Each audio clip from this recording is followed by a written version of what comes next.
Alors là, je vais vous relater quelque chose de sympa. Je suis à un salon et j'ai une petite dame qui arrive chez moi comme ça. Très bien. À toi, si tu reconnais, merci d'être venu. Hein. C'est super sympa. Et je dis à cette dame, voilà, est-ce que tu veux bien, s'il te plaît, t'asseoir à côté de moi? Pourquoi est-ce que tu marches comme ça? Ça m'intéresse vraiment. Depuis quand est-ce que tu marches comme ça? Elle me dit, mais c'est de naissance. C'est de naissance. J'ai toujours marché comme ça. J'ai eu une luxation de la hanche à la naissance. Donc de ce temps-là, on faisait les plâtres pour immobiliser les jambes, pour essayer de bloquer les jambes par rapport au bassin, etc. Hein, il y avait quand même des systèmes qui n'étaient pas géniaux. Mais je ne sais pas ce qu'on fait aujourd'hui. Mais simplement, elle marche comme ça. Et je lui propose, mais est-ce que tu veux bien venir? On discute un peu. Et finalement, c'est même elle qui me dit, allez, on y va, on fait une petite séance. Sur un salon, c'est très court, hein, 20 minutes, c'est vraiment vite passé. Mais je lui transmets bien ces messages que donne l'énergie. Et on fait les quelques petits points d'énergie que le corps prend avec beaucoup d'accueil pour certaines personnes, que c'est vraiment des moments très impressionnants, à quel point il y a ces gens qui accueillent ça vraiment avec beaucoup de bonheur. Et voilà que la personne se lève, ça va déjà mieux, nettement mieux, elle se réassit à nouveau, elle me dit « Ouh là là, mais c'est perturbant, etc. » Et puis, on recommence une troisième fois. Et je lui dis, viens, on sort de la tente et je lui fais tourner les bras comme ça, les mains, simplement, en tenant. Il dit, viens, avance, on va marcher. Et là, à la place d'avoir ce mouvement, voilà qu'elle court.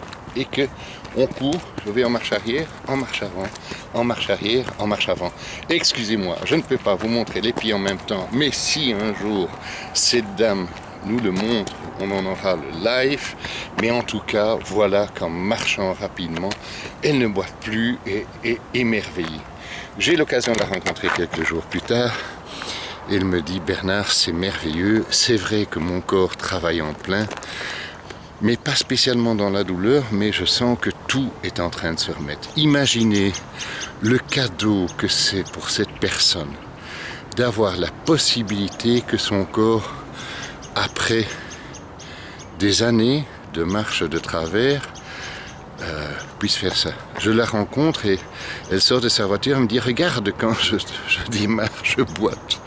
Et puis je fais quelques pas et là mon corps se réaligne et se balance convenablement et je pense clairement qu'il va le faire dans le futur. Alors, je ne vais pas vous dire que c'est une personne d'un âge avancé, parce que c'est pas vrai. Elle a juste, on va dire, dans les 50 avancés, comme ça. Hein? Si je me trompe, j'aurai un appel téléphonique après qu'elle ait vu cette cassette, mais non.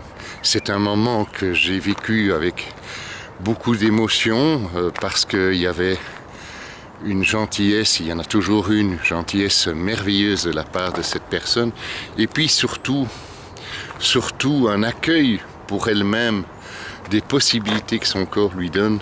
Et ça, c'est quand même extraordinairement important.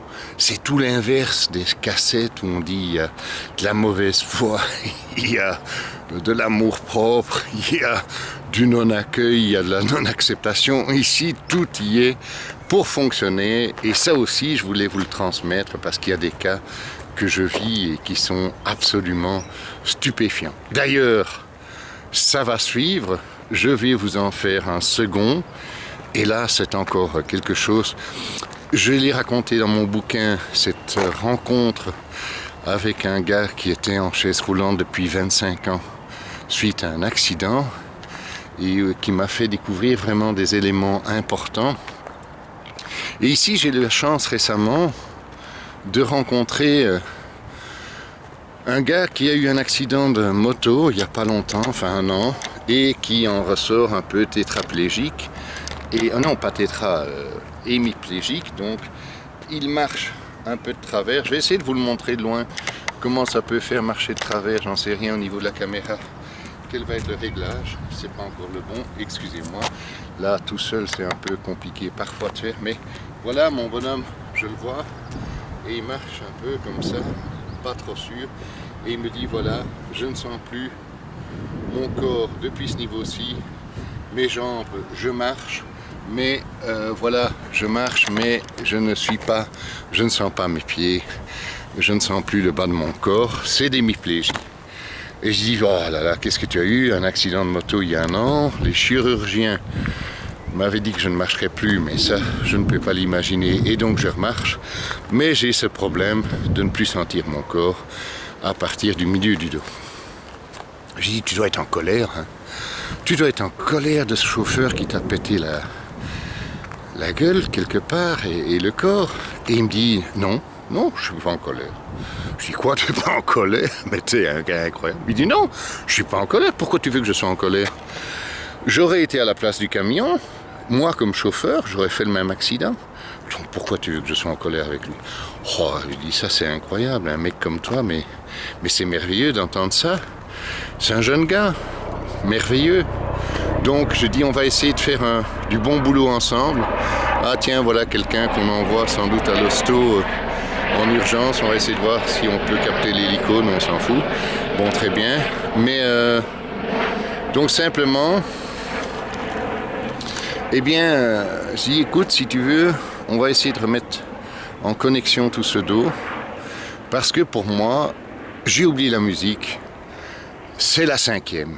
La cinquième, je crois que Beethoven savait que la cinquième, ça allait être quelque chose de super important. La cinquième, pour lui, ça a été quelque chose d'important, mais aussi pour les gens. Parce que la cinquième, je vais vous dire, c'est la vertèbre du haut qui pète dans les accidents.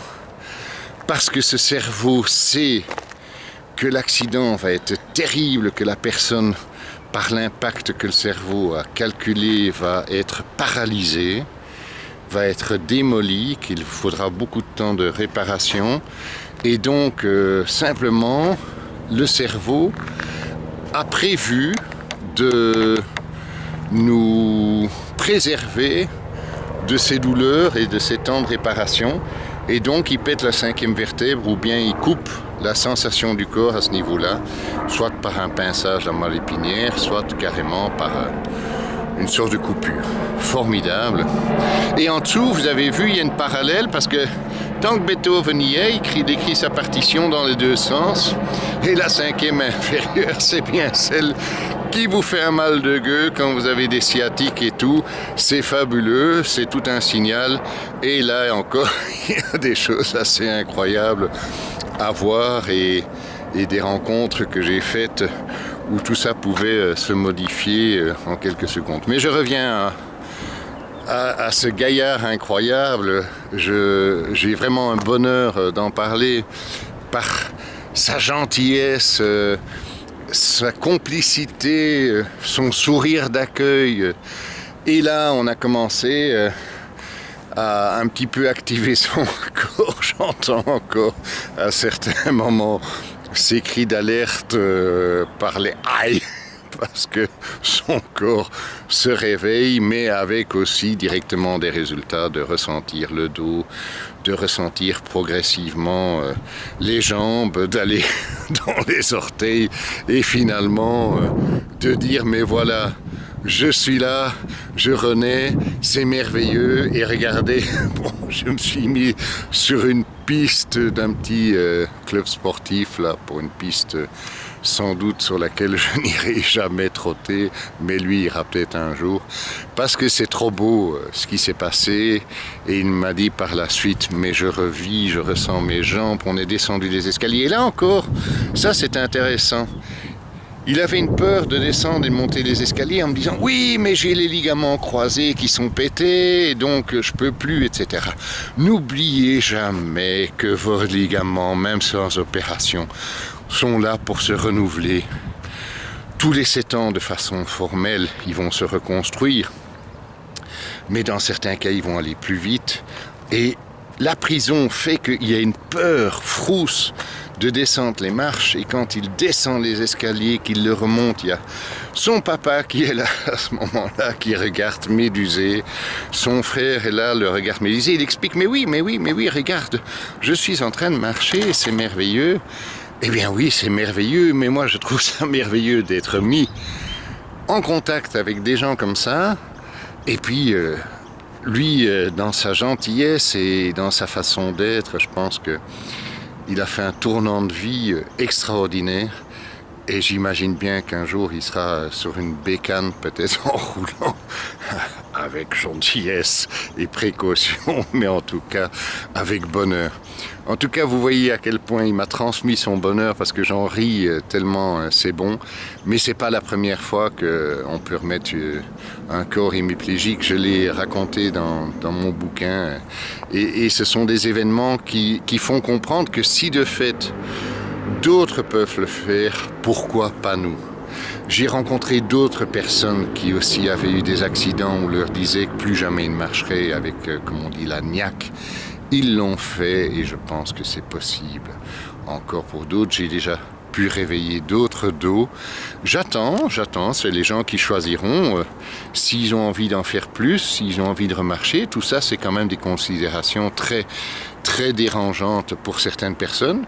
Il y en a d'autres qui le veulent, comme ici ce gars incroyable qui avait cette volonté à tout crin de bouger, de marcher, de conduire, de se déplacer, de ne pas se laisser faire, de ne pas prendre ça comme une fatalité.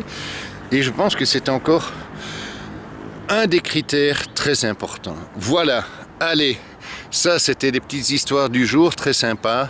Il y en aura d'autres, je vais en mettre, je pense, de plus en plus parce qu'elles sont intéressantes. Pas par vantardise, mais pour que ceux qui les voient, les entendent, puissent eux aussi se dire, mais pourquoi est-ce que je ne ferai pas la démarche? Et qu'est-ce qui m'empêche de voir mon corps différemment? C'est en tout cas déjà un départ et une proposition. Et si je n'étais pas dans ce fonctionnement et que je voulais avoir encore plus loin, et parfois là je suis juste laid de complémenter. Voilà, c'était le chapitre « Je marche mal depuis ma naissance et j'ai l'hémiplégie depuis mon accident ».